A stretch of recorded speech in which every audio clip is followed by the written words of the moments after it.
आज हम मेसोपोटामिया सभ्यता में पशुचारक क्षेत्र में एक व्यापारिक नगर जो कि मारी नगर था उसके बारे में पढ़ेंगे कि मारी कैसे शहरीकरण और पशुचारण क्षेत्र का विकास होने लगा था। ये जो नक्शे में आपको दिखाई दे रहा है मारी नगर, ये मारी नगर, यहाँ चारों तरफ ये कृषि भूमि है और यहाँ पर ये फरात नदी है और यहाँ इसी के आसपास का जो क्षेत्र है, इस क्षेत्र की अगर हम बात करें तो ये बाढ़ग्रस्त क्षेत्र है निलंबना, और इसके इधर भी क्या है, चारा के जो क्षेत्र हैं, कृषि भूमि जो चरवाहू क्षेत्र है वो बना हुआ है। इस नक्शे के आधार पर अगर हम बात करें तो जो हमारा पशुचारक क्षेत्र है व्यापारिक नगर, ये उरु नगर जो था वो शाही राजधानी था जो खूब फैला 2000 ईसा पूर्व के बाद। मारी नगर दक्षिण के उस मैदानी भाग में स्थित नहीं था जहाँ खेती की पैदावार भरपूर होती थी, लेकिन फरात नदी की ऊर्ध्व धारा में था, ऊर्ध्व धारा में यानी कि नीचे की धारा में था। तो यहाँ पर घास उगती थी जिससे कि खेती भी, कुछ सामान्य खेती भी होती थी और कुछ पशुपालन भी होता था। नदी का आसपास जो क्षेत्र है वहाँ अच्छी खेती होती थी और बाकी पशुपालन होता था। अधिकांश भाग में यहाँ पर किसान और जो पशुचारक हैं, पशु को चराने वाले, वो भेड़ बकरी पशु चराते थे, किसान खेती करते थे।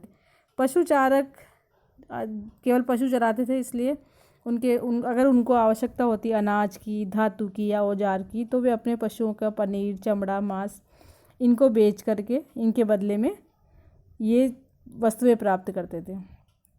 और जो अपने पशुओं के द्वारा जो गोबर थी वो किसानों के लिए उपयोगी होती थी, किसान उनका उपयोग करते थे। लेकिन कई बार किसानों और गडरियों में जो पशुचारक थे उनमें झगड़ा भी हो जाता था, क्योंकि जो गडरियों के जो भेड़ बकरी थे वो किसानों के जो खेत थे उनको नष्ट कर देते थे। और ये जो कई बार किसान भी क्या करते थे, इनका जो माल था गडरियों का, पशु चारक का, इनका लूट लेते थे। तो ऐसा कई बार झगड़े होते थे और नदी और नहर तक नहीं ले जाने देते थे कई बार ये पशु चारकों के पशुओं को किसान। तो इस प्रकार छोटे मोटे झगड़े चलते रहते थे। अगर हम मेसोपोटामिया की सभ्यता के बारे में अगर हम देखें, इसका इतिहास देखें, तो कृषि समृद्ध मुख्य भूमि प्रदेश में बहुत सारे झुंड बने हुए थे, लेकिन ये झुंड पश्चिमी मरुस्थल से आते रहते थे। यानी कि जो मरुस्थल का जो घना क्षेत्र था जहाँ पर खेती भी हो रही थी, वहाँ के क्षेत्रों से मेसोपोटामिया का जो उरु नगर था वहाँ लोग आ रहे थे और धीरे धीरे ये जो झुंड थे वो वहाँ पर ही निवास करने लगे। और इस झुंड में जो गडरिये थे वो गर्मियों में आते और इस बकरियां चराते और सैनिक और मजदूर के रूप में वहाँ कार्य करना प्रारंभ करते, धीरे धीरे यहीं बस जाते थे। तो यहाँ की जनसंख्या बढ़ने लगी। ये जो पशुचारक जो क्षेत्र था मारी नगर, वो विशाल रूप से बढ़ रहा था। तो इस प्रकार से अगर हम देखें तो खाना बंदोश लोगों में अक्कदी, एमोराइट, असीरिया, अरमानिया जाति के लोग थे, जिनकी जानकारी हमें वहाँ के लेख और जो मेसोपोटामिया सभ्यता उससे प्राप्त होती है। और यहाँ के जो पोशाक थी इनकी मारी के राजा की, जिसका जो कि एमोराइटर समुदाय का था। एमोराइटर समुदाय का ये जो राजा था मारी क्षेत्र का, मारी राजधानी का, तो इसकी जो पोशाक थी वो अन्य लोगों से अलग थी, क्योंकि ये राजा था, शासक था। ये मेसोपोटामिया कोई देवी देवताओं का आदर नहीं करता था, बल्कि स्टेपी क्षेत्र का देवता था डैगन। इसके लिए मारी नगर में एक अलग से मंदिर बनवाया यहाँ के शासक ने। और इस प्रकार से ये जो संस्कृति थी वो बिल्कुल ही अन्य सभ्यताओं से, जातियों से भिन्न थी परस्पर मिश्रण से यहाँ पर सभ्यता, जीवन शक्ति उत्पन्न हो गई थी। यानी कि जो विभिन्न जातियाँ और समुदाय थी वो मिल गई थी, मिक्स हो गई थी, आपस में मिश्रण हो रहा था इनका, और धीरे धीरे ये सभ्यता विकसित होने लगी। अब हम नेक्स्ट इस चित्र की बात करें तो ये जो चित्र है वो मेसोपोटामिया सभ्यता का जो नगर है मारी नगर, जिसकी हम अभी कहानी पढ़ रहे थे, इसके ही राजमहल का है। राजमहल में जो जिमीरिलम नाम का राजा है, इसका राजमहल है मारी में। 1810 से 1760 ईसा पूर्व में इसका कार्यभार था इस शासक का, जिमरिलिम।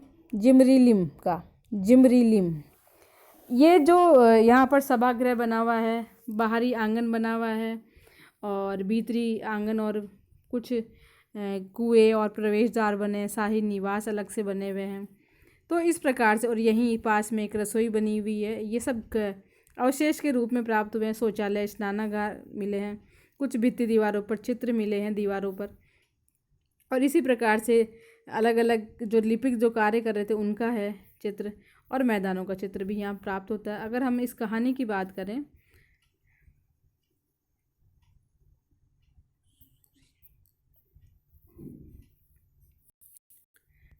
जिमी जिमीरिलम का मारी में स्थित राजमहल, यहाँ पर कैसे क्या कार्य होता था उसके बारे में। तो जो शाही परिवार का ये निवास स्थान था, ये राजमहल, यहाँ प्रशासन और उत्पादन, धातुओं के आभूषण निर्माण केंद्र का मुख्य केंद्र था। यहाँ अच्छी प्रसिद्ध था ये। उसको देखने के लिए उत्तर सीरिया से भी एक छोटा राजा आया। मारी का जो राजा था जिमरिलिम, ये दूसरा जो राजा जो सीरिया से आया वो भी किसी और अन्य राजा का पत्र लाता है, वो कुछ सूचियाँ देता है। भोजन पर, मेज पर बहुत सारी खाद्य सामग्री बताई गई है, और इसमें जो उल्लेख प्राप्त होता है उसके आधार पर आटा, रोटी, मांस, मछली, फल, मदिरा ये सब खाते थे ये भोजन में। और अन्य साथियों के साथ सफ़ेद संगमरमर का पत्थर का आंगन होता था, वहाँ बैठकर बाकायदा भोजन होता था। नक्शा अगर हम ध्यान से देखें तो यहाँ एक प्रवेश द्वार है जो उत्तर की ओर बना हुआ है, विशाल खुले प्रांगण है और सुंदर पत्थरों से जड़े हुए हैं। यहाँ कमरा 132 जो मिला है वहाँ भित्ति चित्र हैं, और राजमहल जो है ये पूरे जो क्षेत्र है वो 2.4 हेक्टेयर में बना हुआ है और 260 कक्ष बने हुए हैं। इस प्रकार की इसकी स्थिति